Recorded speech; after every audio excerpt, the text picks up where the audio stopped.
Devil's Table was the site of several dives with tragic endings beginning in 1977.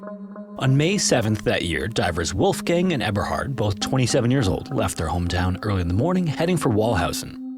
The two were experienced divers and both were members of a diving club, so diving Devil's Table was to be a leisurely activity for both of them. The two men each had double compressed tanks that held around 4,000 liters of air, which was good enough for about 40 minutes of diving. Once they arrived at the lake, they had a friend waiting on shore and told him that they'd be back at the surface in around half an hour. With that, the two descended and began exploring Devil's Table. However, about 90 minutes later, so 1 full hour after they were expected back, the friend on shore realized something wasn't quite right. He then suited up and entered the water to look for the two divers but found nothing. The lake water police were then notified about the incident several hours later, and soon after, the local media became aware and arrived at the scene to find water police managing a recovery operation. Tragically, when speaking with the operations leader, reporters were told that it was already far too late to save the two men. Just after 6 p.m., the first two rescue divers entered the water and searched to a depth of around 230 feet or 70 meters, which is considerable and requires a handful of decompression stops on the ascent to perform safely. After 45 minutes, a second team entered the water as the first team was ascending. The second team also searched for about 45 minutes before beginning their ascent.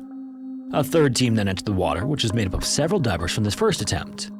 If this third try didn't turn up the bodies of the two lost divers, the plan was to start using underwater cameras to search for them, as the depths made for physically exhausting dives for rescuers. The third group consisted of 6 men, none of which were able to locate Wolfgang or Eberhard, so around 8:30 p.m. they began ascending. At the surface, it was around this time when the support team noticed that the rising bubbles from below had dissipated, and this raised the alarm that the third team might be in some sort of trouble. All the support divers then leapt into the water and started to descend, hoping to find the other members of the rescue team. When they did though, they found 4 of them were working frantically to get 2 others who had lost consciousness to the surface before it was too late. Unfortunately, it was an effort that would be in vain, as the 2 rescue divers were dead long before they reached the surface.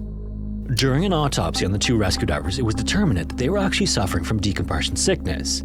It seemed that they hadn't fully recovered from their first dive when they joined the third team that day, and the bodies of Wolfgang and Eberhard have never been recovered.